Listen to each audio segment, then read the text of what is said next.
Olá amigos, bom dia, boa tarde, boa noite, depende da hora que você estiver vendo esse vídeo. Meu nome é Vinícius, eu sou dono aqui da página Pai a Pai, sou pai do João Pedro, que é um adolescente, sou pai do Francisco, que é um pico-ruchozinho de 1 aninho de idade. Quando nasceu o Francisco, e por conta de toda essa minha luta pela paternidade, a página, o blog, tudo isso, as pessoas vieram me perguntar se eu faria cama compartilhada, o que eu acho disso, como eu faria com o bebê nesses primeiros meses.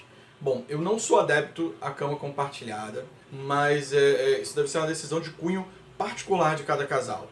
Nós aqui não aderimos à cama compartilhada por alguns motivos. E eu sei, tudo bem, eu sei que o primeiro mês é punk, eu sei que o primeiro mês é foda.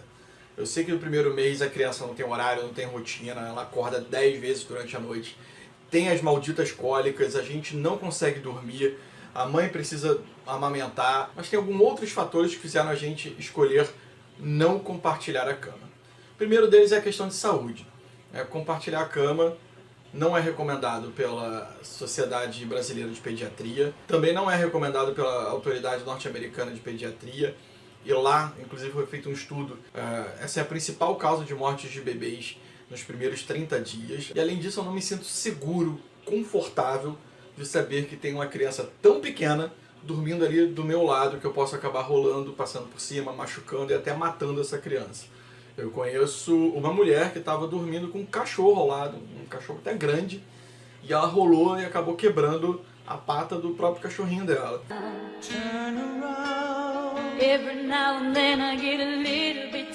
Foi uma fatalidade, o cachorro foi operado, ficou bem, mas se fosse com uma criança poderia ter matado. Em contrapartida, outros estudos dizem que a criança dormir no mesmo ambiente que os pais diminui o risco de mortes súbitas. Muitas pessoas também falam da questão da afetividade, que a gente precisa desenvolver a relação afetiva da criança com os pais na hora de dormir, do cheiro, do toque, da pele, de sentir o batimento cardíaco. Mas eu acredito que existem N outras maneiras da gente desenvolver essa relação afetiva. Não adianta nada você botar a criança para dormir do teu lado, criar uma relação de interdependência e durante o dia você está só focado no telefone ou não dá atenção, acabar não passando o tempo com a criança, só pega a criança para hora de dormir. Além disso, tem outros fatores, que são os fatores psicológicos. A gente não queria criar no Francisco uma relação de interdependência, nem dele pra gente, pra hora de dormir, da gente sempre querer estar ali perto dele e criar essa dependência, de ficar longe e achar que algo pode acontecer porque a gente está longe.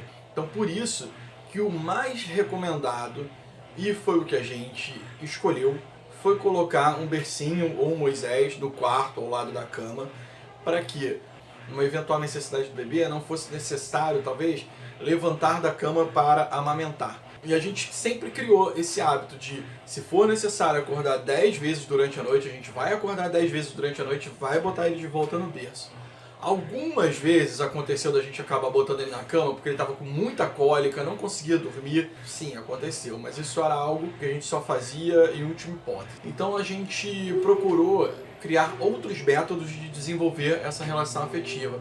Eu escolhi dar banho nele no chuveiro a partir do 15º dia, que foi quando caiu o coto umbilical dele.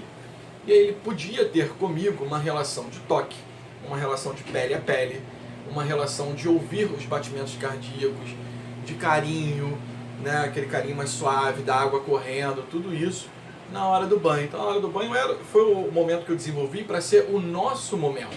Na hora de dormir, eu sempre coloquei o Francisco na minha barriga, com a cabeça aqui apoiada no meu tórax, deitado, e ia conversando com ele, dando tapinha no bumbum e tal, até ele adormecer. Mas ele dormiu, eu ponho ele no berço. Ele ficou com a gente no quarto até os 3 meses. Logo depois a gente passou ele para o berço e colocou uma babá eletrônica com câmera noturna.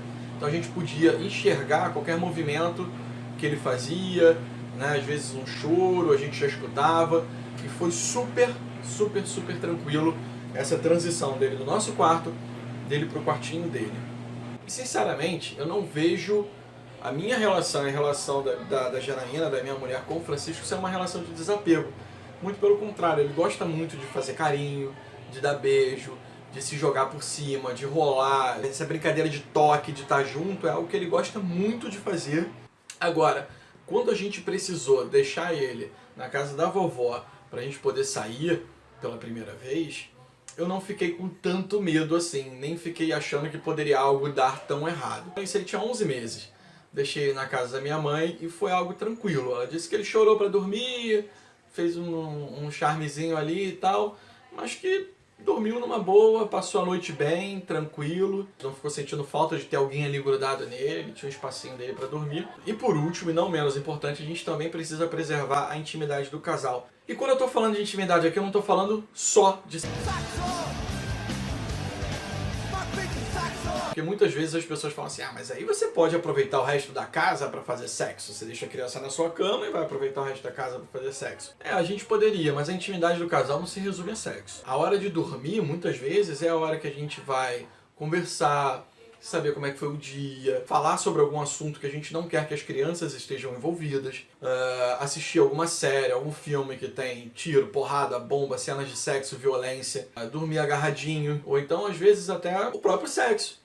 E isso atrapalha. Ou então você tem um outro filho, que nem eu tenho, um filho adolescente, que circula pela casa de madrugada, acorda, vai ao banheiro, toma água, também é bem complicado.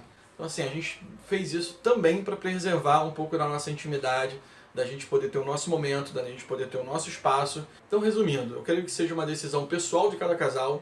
Não acho que a criança cria mais nem menos afeto com os pais por dormir junto ou dormir no seu próprio espaço. Acho que isso tudo tem a ver com um coletivo de coisas e do relacionamento de forma geral com a criança. Fácil realmente não foi. A gente precisou suar os primeiros 2, 3 meses, o Francisco sentia muita cólica, acordava muito. A gente precisou de muita perseverança para poder manter esse esqueminha dele dormir no próprio espaço dele, por conta das vezes que ele acordava com cólica, querendo mamar, e a gente tinha que dar toda assistência. Muito mais cômodo seria colocar ele próximo a gente, na nossa cama, mas a gente escolheu traçar esse caminho. Com 3 meses, a gente botou ele no bercinho dele e o negócio funcionou. E está funcionando bem até hoje. Mas e aí, conta pra gente. Vocês fazem cama compartilhada ou não? Como é que foi a escolha do casal aí? Um abraço!